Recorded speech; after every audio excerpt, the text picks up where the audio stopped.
Mga kongresista bumaliktad kay BBM nagkagulo sa impeachment. Ayan, syempre itong balitang ating matutunghayan ngayon ay nagmula kay Robin Sweet Showbiz at ito po ang inyong lingkod na si BT na magbibigay ng reaksyon at komento dito sa video na ating matutunghayan ngayon. At huwag na natin pagtagalin at sabay-sabay na nating panoorin ang laman ng video na hatid sa atin ni Robin Sweet Showbiz at bibigyan natin ng reaksyon ang balitang ito. Pasok! Tila nagkagulo sa Kongreso dahil ang mga kongresista ay bumaliktad na. Ang ikatlong impeachment complaint na inihain nila Attorney Torion at Attorney Topacio ay hinintay na lang palang matanggap. Once na matanggap na ito sa Committee on Justice at magkaroon na ng session ng business, handa na palang i-reveal ng mga kongresistang ito na sila ay babaliktad upang matuloy na ang impeachment ni BBM. Dahil Totoo ba yan? Oh, parang kahit pa paano, nag-aalangan pa rin ako eh. Ano yung bibigyan niya? Hindi, kahit pa paano, nag-aalangan pa rin ako. Sabihin, ito si BT, nagsasalita na may laman ng bunganga, nakikita mo yung mga tinga-tinga. Hindi, kahit pa paano, nag-aalangan pa rin ako sa ganyan. Wow. Ewan natin. Pero sinasabi nga, yung pangalawa at pangatlong impeachment, yung hinahain na yun, talagang malakas daw yun. Eh yung una talaga parang house show lang yun. Pero yung pangalawa, pangatlo, yung maganda. Sabi. Pero sa tingin nyo talaga, marami talaga bang babaliktad? Yung parang ako, nagtatanong din ako sa sarili ko eh.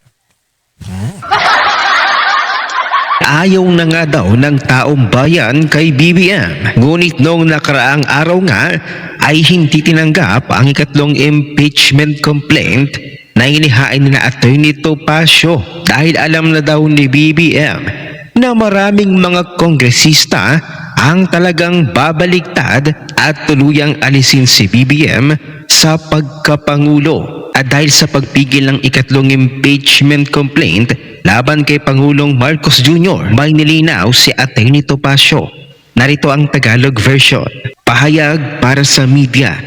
Pahayag ukol sa hindi muling paghain ng ikatlong reklamong impeachment. Noong nakaraang Huwebes, January 22, 2025, kami ay naghain at mayroon kaming tagapagtaguyod or endorser.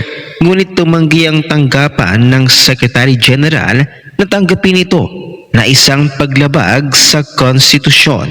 Kahapon Lunes, January 26, gumuho ang suporta para sa muling paghain ng ikatlong reklamong impeachment. Hindi dahil kulang ang kaso sa merito o dahil nagbago ang mga katotohanan, kundi dahil sistematikong ginitgit ang mga tagapagtaguyod nito. Sa likod ng mga nakasara na pinto, ang mga mambabatas na dati nang nagpahayag ng kahandaang mag-endorso ay pinanghinaan ng loob.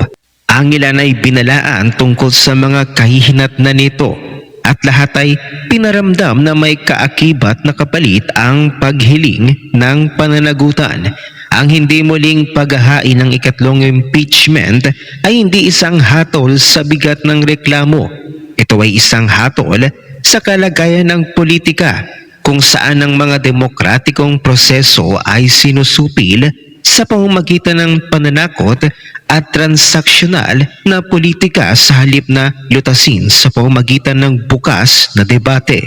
Ang impeachment ay isang mekanismong konstitusyonal na pagmamayari ng taong bayan. Kapag ito ay hinarangan sa pamamagitan ng pamumuwersa, ang karapatan ng mamamayan sa pananagutan ay nahaharangan din.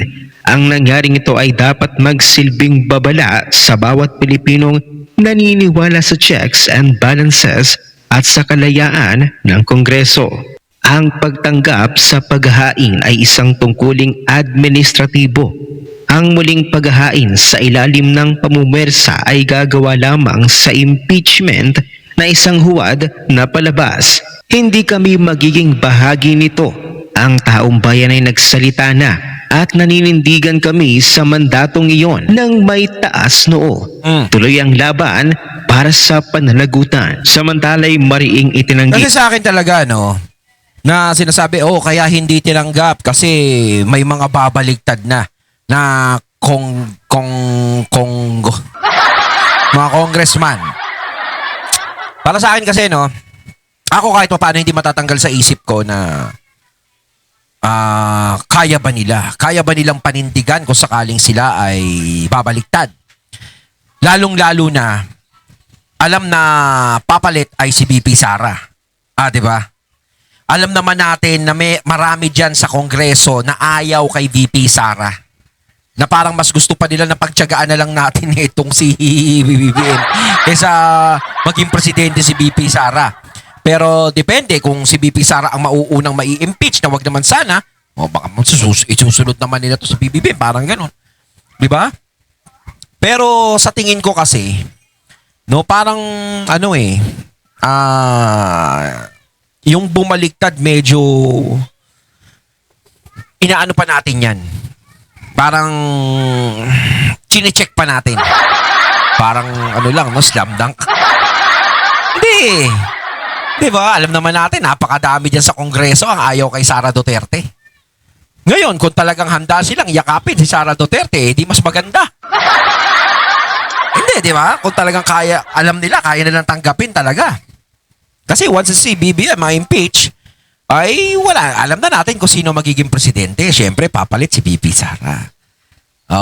Mas mainam, di ba? Natatawa nga ako doon sa isang post na nakita ko. No, hindi ko nababanggitin kung sino yung nag-post nun. Pero siya may pinakita siyang litrato ni VP Sara na nagpi-picture si VP Sara ata sa The Hague ba yun? Sa Netherlands. Na nagse-selfie si VP Sara. Na ganyan daw yung pinapasweldo ng taong bayan, ganyan lang ang ginagawa. Pa-picture lang, papasyal-pasyal lang. Sa totoo lang kasi, no, hindi nyo rin masisisi si BP Sara kung bakit ganun ang ginagawa. Kapag nandito ba siya sa Pilipinas, meron pa siyang gagawin? Ano gagawin niya rito? Iinisin nyo lang. Aasarin nyo lang. Diba? Babadtripin nyo lang. Kung ano-anong kaso lang ang iaano nyo, i-stressin nyo lang siya. Katulad na nangyayari sa inyo na i-stress kayo. Diba? Kumbaga parang wala na kayong pakialam kay BP Sara eh. Kung tutusin nga, parang hindi nyo na siya nire-respeto bilang Vice President eh. Ang Kongreso ba, nirespeto siya bilang Vice President? Hindi, di ba? Dati? Di ba? Hindi Vice President tingin sa kanya. Mantakin mo, Vice President? Hindi mo bibigyan ng pondo? Di ba? Vice President siya. Hindi pa siya ayaw siyang bigyan ng pondo. Binigyan nga ng pondo, konti lang, pasang awa. Parang naaawa lang. So, kung nandito si BP Sara, no? Kung nandito siya, ano ba yung magagawa niya sa mga nangyayari ngayon? Ayaw nyo nga siyang paipalin. Kung sakaling eepal si BP Sara, magsasalita naman kayo ng hindi maganda. Di ba? Kung nandito siya sa Pilipinas, magtrabaho si BP Sara, halimbawa, magtatrabaho ako bilang Vice President. Eto, kikilos ako. Ano ba? Sabihin nyo, si Sara Duterte umeepal. Nagpapalakas na sa tao, kumikilos na kasi tatakbong presidente yan. Di ba? Ganun lang yung mga maririnig nyo. Si BP Sara nagpapalakas sa mga taong bayan yan. Nang uuto na yan. Di ba? Ganun sasabihin nyo. Si BP Sara kasi nakikita ko sa kanya, nire-relax niya lang yung sarili niya. Alam kong maraming ding problema si BP Sara. At saka ano bang gusto niyong mangyari? Mag-imbestiga din si BP Sara dyan sa flood control project? Pati nga siya, dinadamay niyo dyan eh.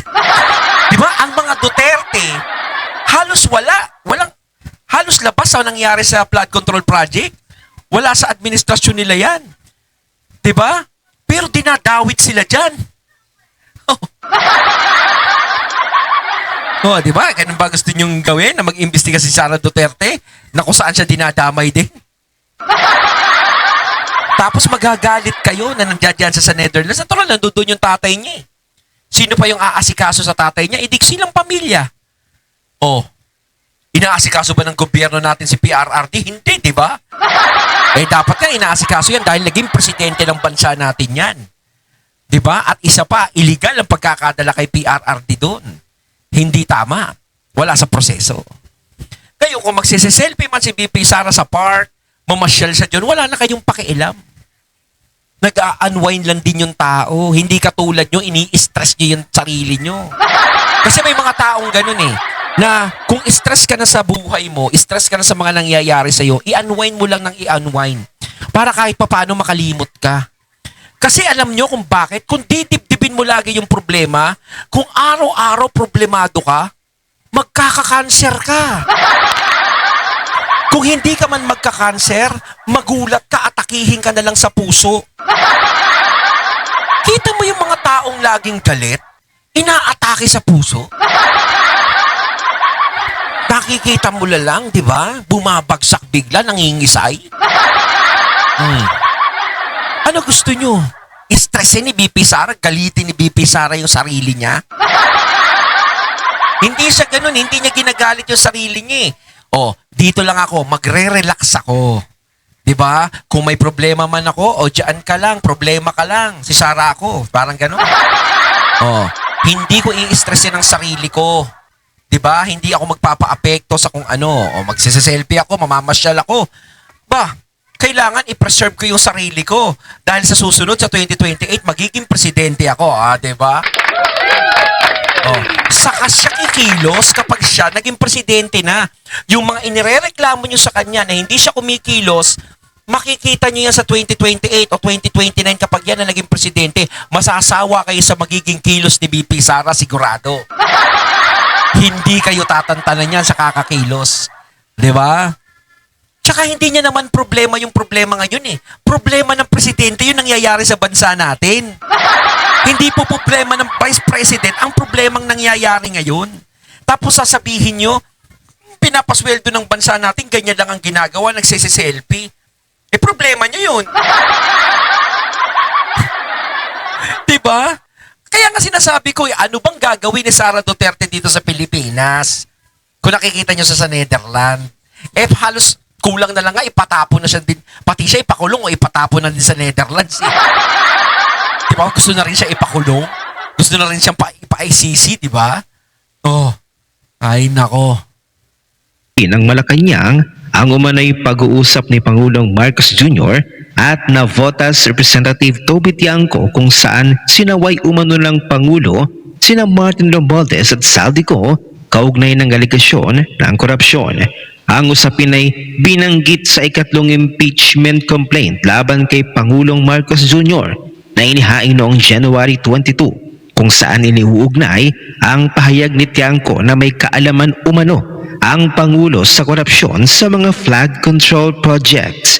Gayunman, iginiit ni Palace Press Officer Claire Castro na malinaw at matagal na ang anyay pagtindig ng Pangulo laban sa katiwalian at ito mismo umano ang naging batayan ng pagsisimula ng mga investigasyon. Nandiyan na tayo sa pagtindig O sige, nandiyan na tayo. Yung sinasabing pagtindig. Kaso nga lang, ang naging usapan kasi, ang napansin ng mga tao, bakit ngayon lang tumindig? Kasi nga 'di ba may lumabas na salita dito na parang pinagsabihan si Tambi, sila na parang pinagsabihan ni PBBM na kayo ba hanggang kailan ba kayo maggagaganyan? 'Di ba? Parang alam niya dati pa parang yun nga sinasabi. Parang alam niya na syempre dapat dati pa. Kumbaga dapat dati pa ginawa na ng action 'yan. Ginawa na ng para hindi na lumala. Kaso ang problema, nung nagbaha, nung lumubog ang Pilipinas, nung lumubog ang Maynila, lumubog ang Metro Manila, saka kumilos, saka inimbestigahan yung flood control project. Samantalang dati pa pala alam yan. Diba? Dapat dati pa. Dati pa inasikaso yan. So kung hindi nagbaha, hindi natin malalaman yung mga ganyan. Kaya nga kahit papaano, meron tayong ipagpapasalamat sa baha Kasi nalaman natin na wala palang pinupuntahan yung pera natin.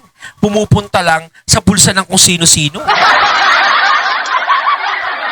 Niya. Noon pa man, alam na natin na tutulang Pangulo sa korupsyon. Kaya nga po nagsimula ang pag-iimbestiga dahil naramdaman niya at nakikita niya kung paano inabuso ang pondo ng bayan. At sino-sino nga ba ang mga kongresistang babaligtad kung sakaling matuloy na ang marami daw. third impeachment complaint laban kay BBM. Panoorin natin ang buong video. Nako mga Lods, mukhang Kaya? nasa exciting part na tayo. Panoorin natin. We are very confident. Hindi nyo lang alam, ang dami nating mga kakamping kongresista. Wow. Ang dami nilang gustong bumaliktad na. Wow. Hinihintay na nga lamang nila na tanggapin yung impeachment complaint. Bababa na sila sana nung Webes. Ang dami nila. Ayan ako, ayan lang ang inaabangan ko. Hindi ko sinasabing hindi ako naniniwalang walang babaligtad. Pero syempre kahit papaano, naku-curious ako parang, totoo ba? Pero kung eto talaga yung sinasabi nga ni Sir na talagang kung may mga babaligtad, yun na lang ang abangan natin. 'Di ba? Kumbaga, show the evidence, 'di ba? Tayo doon natin malalaman kasi gusto ko talaga bago ako maniwala sa isang kailangan makita ko eh. 'Di ba?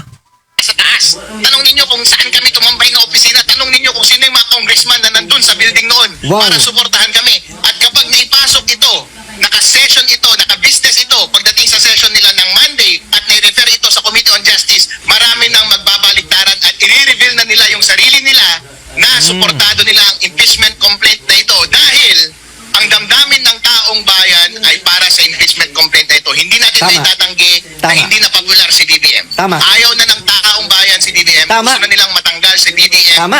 mula sa pagka-presidente. Tama. Ngayon, obligasyon ng Aba. bawat congressman na sundin ang mandato ng kanilang mga Agree. constituents. Hindi nila may iwasan na kapag naramdaman na nila na ang totoong damdamin ng taong bayan ay ipasa at i-process tong impeachment complaint na ito, isa-isa na silang maglalabasan. Ba, mukhang yung sinasabi niya, mukhang marami yun Magbabaliktaran na to. Ba, Diba? parang hindi na ba sila natatakot kay Tambi? May bali-balita, nakabili daw ng bahay sa New York si Tambi, Dapat lang, no? Kasi sa totoo lang, ang New York daming pa. sawang-sawa na sa mga nangyayari ngayon. No? Grabe kung paikutin nila tayo. Kaya it's about time na ma-impeach na talaga yan si BBM, no? Kasi ang gulo-gulo na. At sa kanya naman nagsimula lahat eh. Ha? Yung katakot-takot na corruption ngayon, siya naman pumirma niyan gulo-gulo na eh. Huwag na tayo maglokohan. Siya ang mastermind dyan. Kaya I can't wait mga lords na magising na lahat ng mga kongresista at babaliktad na sila. For this time, isipin nyo naman ang mga Pilipino. Isipin nyo naman ang mga pamilyang Pilipino, ang future ng mga kabataan Yes, at ang tama. mga anak nyo. Yan tayo eh. Yan tayo eh. Basahin natin mga lods. COA audit sa unliquidated cash advances at unauthorized bank accounts, hindi deklarasyon ng korupsyon, sabi ng AFP. Yan tayo. Pagdating kay VP Inday Sara, konting issue lang, korupsyon na agad. Halatang may favoritism sila no? Pag nanakaw na agad. Pero kayo, Kaya nakikita natin talaga nagiging bias sila pagdating kay VP Sara eh. Nakikita natin na talagang gusto lang talaga nilang matanggal si VP Sara. kayo, unliquidated cash advances at unauthorized bank accounts, okay lang. Hindi Okay korupsyon. lang. Walang Ang walang galing. issue. Ha? Tapos ito nakakatawa mga lords. Ito nakakatawa. Pag kay VP Inday pa to, ay grabing investigasyon. Uy, dadagdag sa kaso niya yan. Hindi sila matatapos. Imbestigahan talaga nila yan. Magjo-join force yan sila.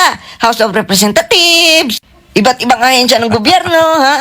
Makikipag-join force yan Huli-huli. sila pag kay VP Inday. Ah. Pero pag dito,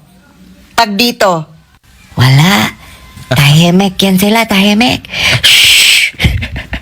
Shh.